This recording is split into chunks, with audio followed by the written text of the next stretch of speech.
Maganda to sa mga nagmamadali. Self-service yan. Magandang buhay mga idol. Magmo-motor wash tayo. Sobrang dumi na ng ating Honda Click. Grabe putik, nag-uulan. Kaya hindi natin malinis. Kaya mas maganda, mas mabilis tayo makapagpalinis. Dito tayo sa The Foam Project Bendo Wash sa may bronze. Handa tayo na tigli 5 piso. Dito kasi pwede bago na 5 piso, pwede rin na luma. Water, tapos foam soap, then blower. Gagamitin natin lahat yan. Ito, may dala tayo. 25 pesos. Magmo-motor wash na tayo. Let's go.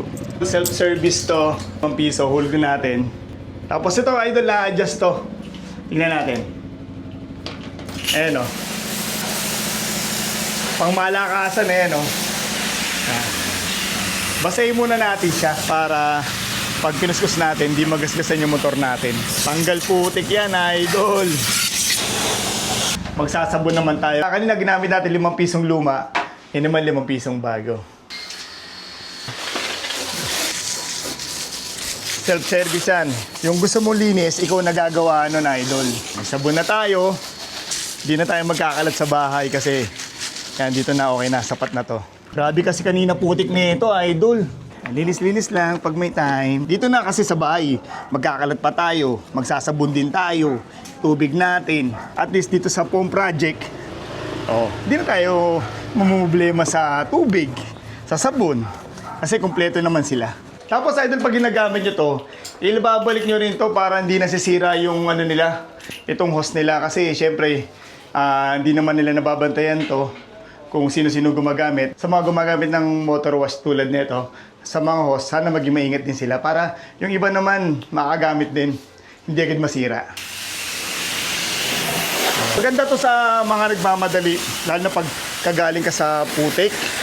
Ayan, spray mo 5 piso lang. O at least hindi siya mamumuo yung putik niya. Linis na. O diba? Saan ka pa? Ito lang yan sa The Foam Project sa bronze. Ang last natin, itong blower. Para tumuyo naman yung ating motor. Tapos ang kagandahan nito, idol, hindi ka magkakalat sa labas. Kasi meron silang drain dito. Ayan, diretso sa kanal. At least, hindi makalat sa kapitbahay. Ayun, pasok siya rito. Tapos meron siyang drain. Kaya goods na goods dito, idol. Blower na tayo. Another 5 pesos ulit. Pang 20 pesos na natin to, idol. Nung una, binalawan natin. Pangalawa, sinabon natin. Tapos banlaw uli. Pang-apat, itong blower na. Para tumuyo naman yung motor natin. Nakapag-blower na tayo, idol. Nalinis na natin yung motor natin. Wala na siyang putik. Hindi na tayo uli gumala uli. Malinis na yung motor natin. Maraming salamat sa panonood. I-follow nyo ako sa aking Facebook account, Chris Mototrip. God bless po sa inyo lahat. Ride safe. Magandang buhay.